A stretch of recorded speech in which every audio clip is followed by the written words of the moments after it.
Hello everyone, welcome back to my channel. কেমন আছেন সবাই? আশা করি যে যেখানে আছেন অনেক অনেক ভালো আছে। আমিও ভালো আছি। অনেক সকাল সকাল বেরিয়ে পড়লাম একটা বিশেষ জায়গায় যাওয়ার জন্য। তো আজ আমার ছোট ছেলের একটা বিশেষ এক্সাম আছে, আর এটা আমাদের বাড়ির কাছেই, খুবই কাছে। কোথায় সেটা আপনারা হয়তো ভিডিওতে দেখতে পারবেন। এই দেখুন, নিশ্চয়ই বুঝতে পারছেন। তো আমাদের যে জিনিসে করে যাওয়ার কথা ছিল, আমরা অলরেডি বাসে সবাই বসে গেছি। সেদিন কোনো লোক বাস ছিল ছিল এই বাসেই আমরা আমরা তো ফিরবো। সব মিলে বসে চললাম একটা শুভ, জানি না শুভ কাছে কি হবে ফলাফলটা হচ্ছে কথা।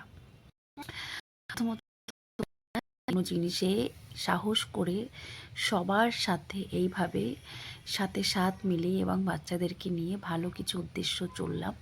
তো সেখানে কিন্তু আমরা সবাই মিলে বসে পড়েছি, আর আমরা কিন্তু নিচে বসে পড়েছি। তার কারণ হচ্ছে যে আমি সঙ্গে করে ম্যাট নিয়ে গেছিলাম। জানি যে সবাই বসবে, সবাই সিটে বসবে, এবং যারা যারা জায়গা পাবে না আমরা কিন্তু এভাবে বসে যাব। তো ম্যাটে আমরা খুব আনন্দ করতে করতে বসে গেছি, যেহেতু বললাম যে একই জায়গা থেকে উঠবো, আবার একই জায়গায় কিন্তু নেমে যাব। সবাই আমরা জানা পরিচিত, অতএব স্টপেজ থেকে ওঠা নামার কোনো ব্যাপারই নেই। আমরা একই সাথে একই জায়গা থেকে পুরো আমরা কিন্তু বাসে উঠেছি। তো আমাদের একটা বিশেষ এক্সামের জন্য কিন্তু আমরা চললাম। ভিডিওটা অনেক দিন আগেই তোমাদের সাথে কিন্তু শেয়ার করার কথা ছিল। তো অনেক দিন আগে বলতে বেশ সপ্তাহ পার হয়ে গেছে। তো ভেবেছিলাম আজ করবো, কাল করবো করে আরও হয়ে ওঠেনি। জানো তো বন্ধুরা, সময় বড্ড বড্ড বড্ড বেশি দামি, এটা আমার মনে হয়। কারণ আমরা পিছনে যেটা ছেড়ে দিয়ে আসি সেটা কখনো ধরে রাখতে পারি না, আর সময়কে মূল্য দেওয়াটা আমাদের একমাত্র প্রাধান্য।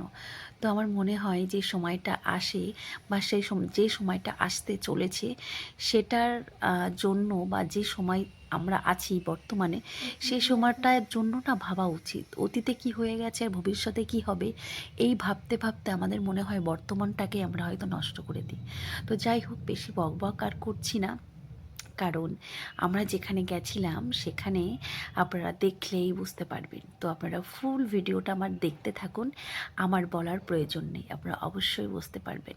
আজ একটা অন্য রকম অভিজ্ঞতা আমার কিন্তু হলো।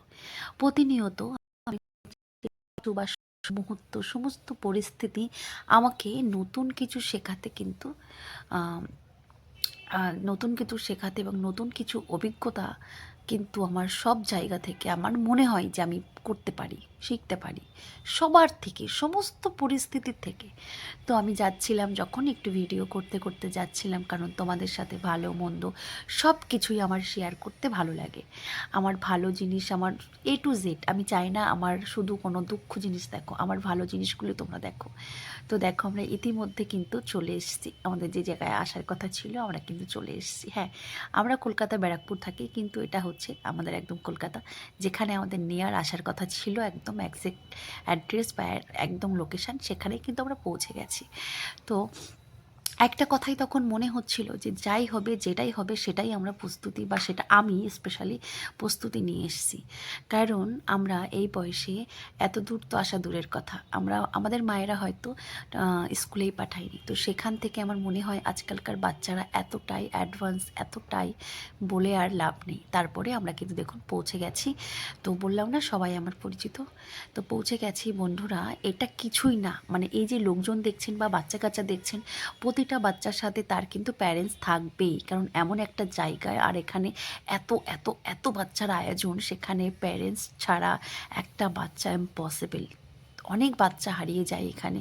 তো সেখানে নিজের বাচ্চা নিজেকেই দেখে রাখা খুব খুব খুব জরুরি দরকার। আর বিশেষ এখানে আসার পরে অনেক অনেক সাবধানতা আছে, যেইগুলো আমাদেরকে বোঝাতে হয়। বাচ্চাকে ছাড়া থেকে শুরু করে বাচ্চাটাকে নেওয়া দায়িত্বশীলভাবে যেমন আমরা ছেড়ে দিই, ঠিক সেইভাবে দায়িত্ব সম্পূর্ণভাবে কিন্তু নেওয়াটাও প্রয়োজন।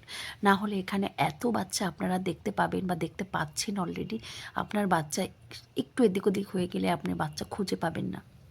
তো সেখানে আমাদের নিজের বাচ্চাদের, আমাদের ম্যাম আগে থেকে কিন্তু সব কিছু বলে দিয়েছিলেন যে আমাদের নিজের বাচ্চাদের দায়িত্ব আমাদেরকে নিতে হবে, ভেতরে দেওয়া থেকে শুরু করে নেওয়া অবধি। এত ভিড়, আমি কিন্তু খুব ভালো ভালো মোমেন্টে ভিডিও করতে পারিনি, কারণ এত ভিড়ের মধ্যে প্রথমত ফোন বার করা, তারপরে দুটো বাচ্চাকে ভিড়ের মধ্যে যাওয়া, লাইন দিয়ে ভিতরে আসা, সেখানে প্রচণ্ড লাইন ছিল, যেখানে কিন্তু আমি ভিডিও করতে পারিনি, ওখানে অসম্ভব ভিডিও করা। ইতিমধ্যে বাচ্চাদেরকে ছেড়ে দিয়ে আমি কিন্তু বসে গেছি, আমার মনে হয় যে কোলের মধ্যে বসে গেছে, তো ও কিন্তু তখন এক্সাম দিয়ে চলে এসছে, আমরা কিন্তু বসে আছি। তো আমাদের যে সিটে বা আমাদের যে লেভেলে আমরা বসেছিলাম, যে লেভেলে আমার মনার, ঠিক সেই লেভেলে আমরা কিন্তু বসে আছি, এবং প্যারেন্টস থেকে শুরু করে প্রত্যেকটা বাচ্চা দেখুন এখানে এই জায়গাতে বসেছিল আমার মনা, এত বাচ্চার মধ্যে এক্সাম দিয়েছে, এটা আমার কাছে অনেক বড় কিন্তু পাওয়া।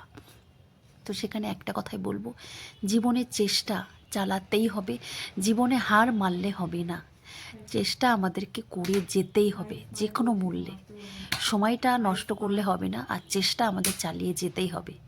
এই দুটো জিনিস যদি প্রতিটা বাচ্চা বুঝে যায়, তাহলে আশা করি সেই বাচ্চা এবং তার প্যারেন্টসের ক্ষেত্রে একটু সহজ সরল হয় আগে বাড়াটা। কারণ আমরা চেষ্টা করি, কিন্তু করতে হয় ওদের, যেহেতু ওদেরও আমাদেরকে কোঅপারেট করতে হয়। টিচার এবং স্টুডেন্ট এবং প্যারেন্টস, এই তিনজনের মধ্যে ভালোবাসা, বন্ডিংটা খুব খুব খুব বেশি হওয়া উচিত। বিভিন্ন জায়গা থেকে বাচ্চারা এসছে, তারাও এক্সাম দিয়েছে, তো এখানে সবাই তো এক্সাম দিচ্ছে, কিন্তু বিজয় তো সবাই হবে না। তবে আমি খুব খুব খুশি যে আমার মনা কিছু হতে পেরেছে এত বাচ্চার মধ্যে, সেকেন্ড রানার আপ হয়েছে, সেটা সেই দিনই নয়, তার কিছুদিন পর আমরা বুঝতে পেরেছি এবং ঘোষণা করেছে। আমি এটাতেই খুশি যে একটা স্টেপ পার হলো, নেক্সট স্টেপও ঠিক পার হয়ে যাবে। আপনাদের কেমন লাগলো অবশ্যই